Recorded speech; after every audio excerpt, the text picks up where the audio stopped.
Okay, good morning, good evening, good afternoon, wherever you are across the globe.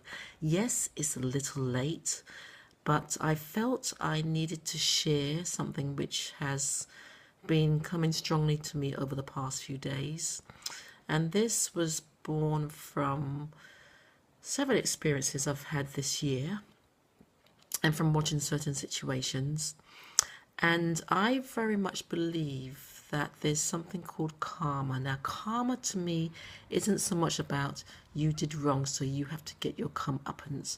But it's, for me personally, it's more about being mindful of what we do, be mindful of what we say, be mindful of what we promise, especially when we're dealing with people's lives and their vulnerability, or even when people come to us for support, or when people come to us in on the premise of being taken another place, whether that's in our lives, in our business, whether it's part of our vision.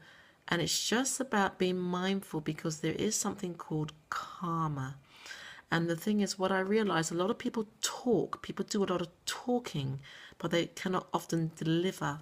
And whether that is coming from a place of pride and ego, whether it's coming from a place of needing to be in control of a situation or a body of people so that you feel better within yourself.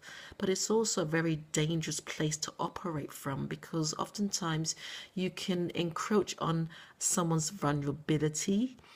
And we talk about the law of attraction, and yeah, they say physics determine that what we think about, what we feel, we attract into our lives. And I believe that to a certain degree, but also I'm going to throw caution to the wind in that I also believe that oftentimes we know what we're doing. Sometimes it's consciously, sometimes it's unconsciously. So if I came up to you and fly kicked you in your head, I know what I'm doing. I'm conscious of that. Some people may do that and not be conscious, but bottom line, I believe we know what we're doing, but it's how we understand what we're doing. And so basically, this message is simply to say that we have to always be mindful to take the ego out of what we're doing. If we're going to support someone, if we're going to do something for someone, then do it out of the goodness of your heart. Do it because you may have a contract or you may have an agreement, but do it because you are in service to others and not because you want to be seen as someone who's in control of, or someone who's doing XYZ. It's not about that.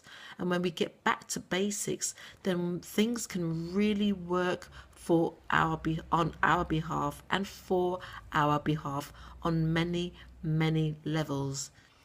Take the ego and take the pride out of being in service. And when you do that, it changes dynamics. Thank you. This is Esther Austin on Esther's Inspirational Message on a really warm and lovely Thursday evening. Bye bye.